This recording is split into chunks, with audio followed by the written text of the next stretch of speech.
நடிகர் விஜய் அவர்களுடைய 50வது பிறந்தநாளை முன்னிட்டு, the greatest of all time படத்து குழு வந்து அடுத்தடுத்து அப்டேட்டா குடுத்துட்டு இருக்காங்க. இந்த நிலையில அவருடைய பிறந்தநாளை முன்னிட்டு கரெக்ட்டா 12 மணிக்கு அந்த படத்துல வந்து சின்னதா அதாவது பர்த்டே ஷாட்ஸ் அப்படின்ற மாரி சின்னதா ஒரு வீடியோவும் ரிலீஸ் பண்ணியிருந்தாங்க. அது விஜய் ரசிகர்களுக்கு ஒரு நல்ல ட்ரீட்டாவும் அமைஞ்சது. அதே மாரி நேத்தே அர்ச்சனா கல்பாத்தி மற்றும் வெங்கட் பிரபு இவங்கலாம் வந்து நாளைக்கு இந்த கோட் திரைப்படத்திலிருந்து 2வது சிங்கிள் ரிலீஸ் பண்ண போறோம். சின்ன சின்ன கண்கள் அப்படின்ற ஒரு பாடல் பவதாரணி மற்றும் விஜய் அவர்கள் சேர்ந்து ஒரு பாடின பாடல ரிலீஸ் பண்ண போறோம்னு அறிவிச்சிருந்தாங்க. ஆனா கரெக்ட்டா 6 மணிக்கு முன்னாடியே அதாவது 5 மணிக்கு 1 மணி நேரத்துக்கு முன்னாடியே அந்த பாட்டு வந்து ஆன்லைன்ல லீக் ஆக ஆரம்பிச்சிருச்சு. இதனால படக்குழு டக்குன்னு சுதாரிச்சுட்டு 5:30க்கலாம் அந்த பாடல வந்து சின்ன சின்ன கண்கள் பாடல YouTubeல ஃபுல்லாவே ரிலீஸ் பண்ணிட்டாங்க.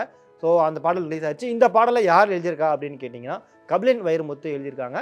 பவதாரணி மற்றும் விஜய் அவர்கள் தான் இந்த பாடல பாடியிருக்காங்க. ஸோ இதில பவதாரணிக்கு வந்து ஏஐ வாய்ஸ் தான் யூஸ் பண்ணியிருக்காங்க அப்படின்ற தகவல்கள்லாம் வந்துட்டு இருக்கு. விஜய் அவர்கள் தான் மோஸ்ட்லி அவருடைய வாய்ஸ் தான் பாட்டுல ஃபுல் பாட்டு கேட்டீங்கன்னா, இவரோட போர்ஷன் தான் கொஞ்சம் அதிகமா இருக்கும். பவதாரணி வாய்ஸ் கொஞ்சம் சின்னதா தான் அந்த பாஸ்க்கு மட்டும் தான் யூஸ் பண்ணியிருப்பாங்க. ஸோ விஜய் அவர்கள் தான் மோஸ்ட்லி பாடியிருக்காங்க.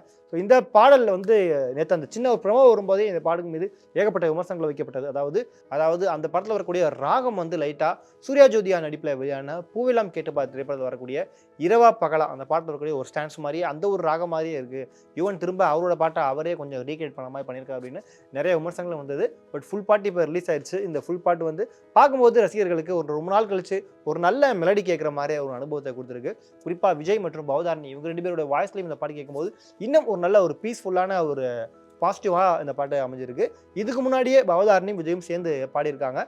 இளையராஜா அவர்களுடைய இசையில காதலுக்கு மரியாதை திரைப்படத்துல வந்து ஓ பேபி பேபி அந்த பாட்டுல விஜய் அவர்கள் பாடியிருப்பாரு. அந்த பாட்டுக்கு முன்னாடி விழியில் விழி மூடி இமய கதவின்று திறந்ததே அப்படின்ற மாதிரி பவதாரணி வயசு தான் அந்த பாட்டில் ஆரம்பிக்கும். அதுக்கு பிறகு தான் விஜய் வயசில் ஆரம்பிக்கும். ஸோ அதுக்கு பிறகு திரும்பவும் இப்போ இந்த பாட்டில் அவங்க 2 பேரும் சேர்ந்து பாடியிருக்காங்க. ஸோ பாட்டு கொஞ்சம் நல்லா ஒரு ஃபீல் குட்டாக ஒரு நல்ல ஒரு பாடலாக தான் இருக்குது.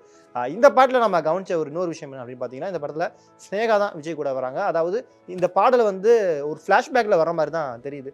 ஏன்னா படத்தில் நம்ம அது அப்பா கேரக்டர் நம்ம போஸ்டர்லாம் பார்த்தோம். ஸோ அந்த அப்பா கேரக்டர் அவருடைய ஃப்ளாஷ்பேக் போர்ஷனாக தான் இந்த ஒரு பாட்டு இருக்கும் அப்படின்ற மாதிரி கெஸ் பண்ணப்படுது. இதுக்கு முன்னாடி விஜய் அவர்களும் ஸ்னேகா அவர்களும் வசீகரா படத்தில் சேர்ந்து நடித்தது. அதுக்கு பிறகு வேறு எந்த படத்துலையும் அவங்களால சேர்ந்து நடிக்க முடியல. ஸோ பல வருஷம் கழிச்சு இப்போ அவங்க 2 பேரும் ஒரே படத்தில் சேர்ந்து நடிச்சிருக்காங்க. ஸோ இந்த பாட்டு இதெல்லாம் வரும்போதே நிறைய பேர் டீகோட் பண்ண ஆரம்பிச்சிட்டாங்க. அதாவது ஃபேன் தியரி இதெல்லாம் வர ஆரம்பிச்சிச்சு. அதாவது இந்த பாட்டே ஒரு ஃப்ளாஷ்பேக்கில் கதை சொல்லும்போது வரக்கூடிய ஒரு பாட்டு தான். ஸோ இந்த பாட்டில் வேற ஸ்னேகா வந்து கன்சீவாக இருக்காங்க. ஸோ இந்த பாட்டு முடிஞ்சோடனே கண்டிப்பாக ஒரு மர்டர் ஆயிரும். ஸோ அதுக்கு பிறகு அப்பாவும் பையனும் பிரிஞ்சிருவாங்க. அதுக்கப்புறம் திரும்ப ரிவெஞ்ச் ஆகி பழி வாங்குற கதை தான் அப்படின்ற மாதிரி ஃபேன்ஸ்லாம் இப்போவே தியரி எழுத ஆரம்பிச்சிட்டாங்க. ஸோ பாட்டு ஒரு நல்ல ஒரு ஃபீல் குட்டாக ஒரு நல்ல அனுபவத்தை தான் கொடுத்துருக்கு.